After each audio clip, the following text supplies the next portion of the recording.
ब्रह्मचैतन्य गोंदवलेकर महाराजांची पायी दिंडी पंढरपूरकडे जात असताना साळमुख फाट्याच्या पुढच्या बाजूला गोल रिंगण झालं। रिंगण संपल्यानंतर आम्ही पुढे मार्गस्थ होत होतो, तेव्हा आमच्या पुढे मोटरसायकलवरती एक माऊली बसलेले होते।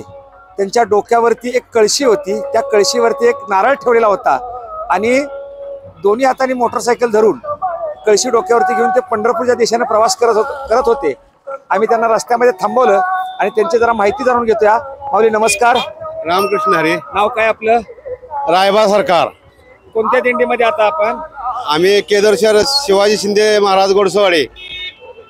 किती वर्ष वारी करताय? एक 10 वर्ष झाले। बर, या वारीमध्ये तुम्ही जी कला सादर करताय ती कशा प्रकारची करताय जरा माहिती द्या। ही कला आहे माऊलीच्या कृपेने जी काय इच्छा पूर्ण होईल ती मनामध्ये येईल ती मी करत राहतो।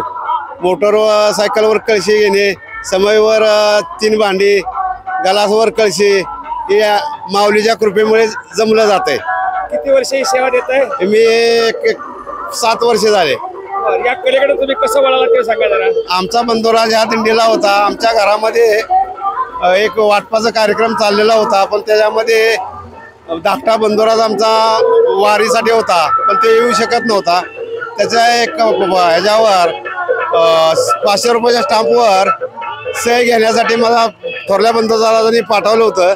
ती सही घ्यायला आल्यानंतर तो सोहळा बघितल्यानंतर रम्य झालो आणि परत लगेच 3ऱ्या दिवशी मी ह्या सोहळ्याकडे पाय वळवले आणि आज 10 वर्ष झालं या सोहळ्यामध्ये आनंदात। प्रत्येक दिंडीमध्ये सातारा ते पंढरपूर ह्या दिंड्या चालतात, त्याच्यात आनंदानं गणेश डांगे महाराज यांची दिंडी असते कराडची, त्या सकाट आणि सगळ्या दिंड्यामध्ये सामील होत जातो छोट्या मोठ्या। पांडुरंगाची कृपा बघा, ही कला वारकरी सेवेमध्ये पायी वारीमध्ये सादर करत असताना हे 3 जण भाऊ यांचं घरगुती वाटप चाललेलं होतं आणि यांचा एक भाऊ ज्याची स्टॅम्पवरती सही पाहिजे होते ते भाऊ वारीमध्ये होते, त्यामुळे दुसऱ्या भावाने त्याची सही आणायला पाठवलं आणि हे स्टॅम्प घेऊन सही करायला वारीमध्ये आले आणि या पांडुरंगाच्या वारीमध्ये ते तल्लीन झाले। सही घ्यायचं काम बाजूला राहिलं आणि त्या दिवसापासून आज अखेर हे वारीमध्ये सेवा देत आहेत। पुढे तुमचं वाटपाचं काय झालं? आमच्या बंधुराजाने त्यांच्या सहकर्षानं रजिस्टर वाटप करून दिले। ही माऊलीची कृपा म्हणायचं असं वाटतंय का नाही? हा, ही माऊलीची कृपा आणि ज्याला कमी होतं त्यांना त्यांनी त्यांच्या नावाची जमीन 1 एकर देऊन टाकली, त्यांना स्वतःला 2 एकर ठेवली। थोरल्या बंधुराजांना आमच्या मोठे प्रेम दाखवलं प्रोफेसर असून। वा, असंच तुमचं बंधुप्रेम माऊलीच्या कृपेनं तुमच्या कुटुंबामध्ये टिकावं एवढीच विनंती। धन्यवाद। रामकृष्ण हरी।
Thank you.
मानदेश माझा सबस्क्राइब करा आणि अपडेट रहा. नवीन व्हिडिओच्या नोटिफिकेशनसाठी बेल आयकॉनचं बटन दाबा.